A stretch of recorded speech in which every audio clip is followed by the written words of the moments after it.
Une chose qui montre que vous êtes déjà en train de changer, que vous êtes déjà en train de vous éveiller, c'est que naturellement, vous trouvez plaisir à vous auto-observer.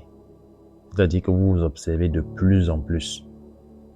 Vous observer devient déjà comme une habitude, c'est-à-dire tourner votre attention vers l'intérieur.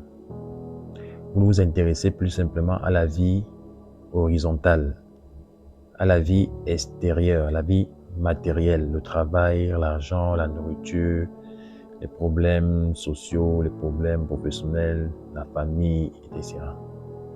Il y a cette vie matérielle-là, externe. Mais de plus en plus, vous tournez votre regard vers l'intérieur. Vous observez ce qui se passe là, à l'intérieur. Avec ce qui se passe à l'extérieur, il y a des manifestations internes, des pensées, des émotions, des sensations. Alors de plus en plus, vous tournez votre attention vers l'intérieur, vous vous auto-observez. Vous observez vous-même. Vous observez ce que vous ressentez, ce que vous pensez, ce que vous sentez, les sentiments. À chaque instant, à chaque moment, chaque fois surtout qu'il y a interaction avec d'autres êtres humains, chaque fois qu'il y a des changements, chaque fois qu'il y a des événements, eh bien, si vous faites ça, si de plus en plus vous vous auto-observez, alors vous êtes déjà en train de changer. Vous êtes déjà vraiment impliqué dans un processus de changement, de transformation de vous-même, de révolution de qui vous êtes. Maintenant, sachez que ce que vous observez, peut-être pour l'instant, vous observez simplement comme si vous étiez en train de découvrir comment vous réagissez, vos mécanicités, vos automatismes, à quel point vous dormez, parce que la première chose qu'on observe lorsqu'on s'observe vraiment, c'est se rendre compte qu'on dort, qu'on passe le temps à dormir, c'est-à-dire qu'on est en mode pilotage automatique, on fait beaucoup d'actions sans qu'on ait été à l'origine de ces actions-là. Il existe en nous des systèmes de réflexes innés et des réflexes acquis ou appris. Par exemple, on a appris à conduire une voiture, à faire le travail qu'on fait, à utiliser un outil, des choses comme ça. Ça, c'est acquis. Maintenant, il y a des réflexes innés, comme par exemple la digestion, la respiration, la circulation sanguine, le travail des hormones, des enzymes, la reproduction et en interne des cellules et toutes ces choses-là. On n'est pas au courant de ces choses-là. Ça se fait automatiquement à l'intérieur de nous.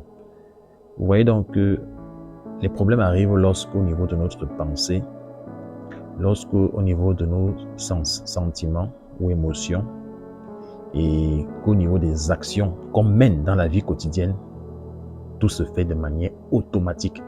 Quand la respiration ou la circulation sanguine se fait, est-ce que vous avez besoin de réfléchir? Est-ce que c'est votre conscience, c'est votre volonté qui dit, ok, maintenant que le sang circule, vous n'êtes même pas au courant de ça, vous ne sentez même pas ce qui se passe à l'intérieur de vous, pourtant on parle de milliards d'actions à l'intérieur de vous, parce qu'il y a aussi des milliards de cellules qui sont vivantes, qui naissent, qui meurent, qui se nourrissent, qui se reproduisent, qui fusionnent, Il y a tellement d'activités dans le corps humain, vous n'êtes même pas conscient de ça, ce n'est même pas votre problème, n'est-ce pas? Mais dès lors où les actions que vous menez au quotidien, les décisions que vous prenez, les choix que soi-disant vous prenez, la liberté soi-disant que vous exprimez, les pensées que vous développez, et même tous ces objectifs, ces désirs, tout ce que vous essayez de créer dans le monde, dès lors où cela se fait de manière automatique, sans que vous ne décidiez, sans que vous ne y mettez vraiment de la conscience, sans que vous n'y réfléchissiez vraiment, dès lors que vous avez ce genre d'automatisme-là, alors là, il y a un problème.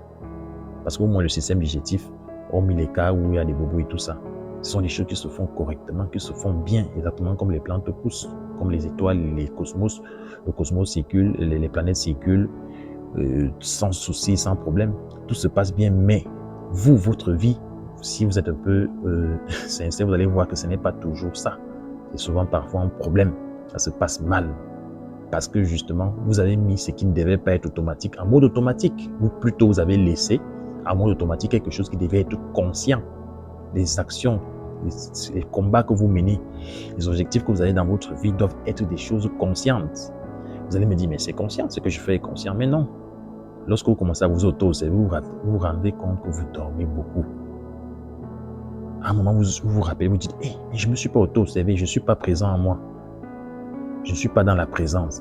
Et là, tu te dis, mais durant tout ce temps-là, durant la dernière heure, j'étais où? Qu'est-ce que je faisais? Je ne me rappelle même plus parce que je n'étais pas conscient, je n'étais pas présent. Et quand ça va un peu plus loin, on pose même des actes.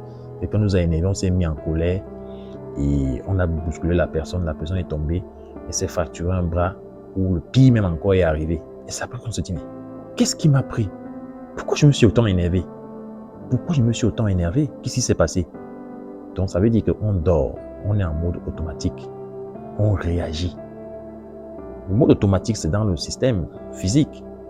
Et ça fonctionne bien, mais ce n'est pas dans les actions. En tant qu'être humain, vous devez être normalement conscient de vous-même. Vous devez poser les actes avec conscience. Donc, avec l'auto-observation, on commence à se rendre compte de ces bricoles-là, de ces automatismes qui ne devaient pas en être. On commence à voir tout ça et ça montre qu'on est en train de se transformer.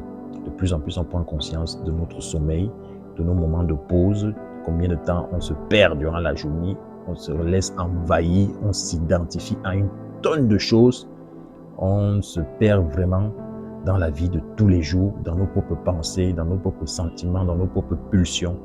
On commence à constater et à remarquer ça de plus en plus. C'est un très bon signe, ça veut dire qu'on est en train vraiment d'évoluer. La prochaine étape sera d'aller plus loin pour commencer à régler les boulons, commencer à changer les choses. Lorsqu'on a beaucoup observé, on continue toujours d'observer, on continue toujours d'être présent. On essaye même de le faire de plus en plus constamment. Et à un moment, il faut commencer à détruire. Il faut commencer à réparer. Il faut commencer à calmer certaines choses. Il faut activer ce qu'il faut activer. Il faut désactiver ce qu'il faut activer. Il faut mettre en pause ce qu'il faut mettre en pause. Et c'est comme ça qu'on commence à accumuler de l'énergie. Parce que sans énergie, vous ne pouvez rien faire. Sans énergie, vous ne pouvez pas vous concentrer. Vous ne pouvez pas améliorer même votre capacité à auto-observer. Vous ne pouvez pas améliorer la présence en soi. Vous ne pouvez pas bien méditer. Vous ne pouvez pas faire plein de choses. Et donc, vous avez besoin d'énergie. Et maintenant, faire d'autres choses qui sont encore plus subtiles. Donc, un signe que vous changez, c'est que de plus en plus, vous vous auto-observez. De plus en plus, vous avez des clichés de vous-même en train de faire des choses dont vous n'avez même peut-être pas souvenance. C'est-à-dire, tu te rappelles de toi, tu te vois toi-même comme un acteur, comme si tu étais en train de regarder un film, tu te vois en train de poser une action. Toi-même, tu te demandes qu'est-ce qu'il est en train de faire là? Qu'est-ce qu'il est en train de faire?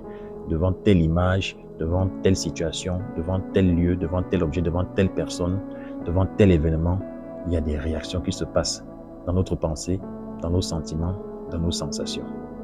Donc, c'est un très bon signe. Aka.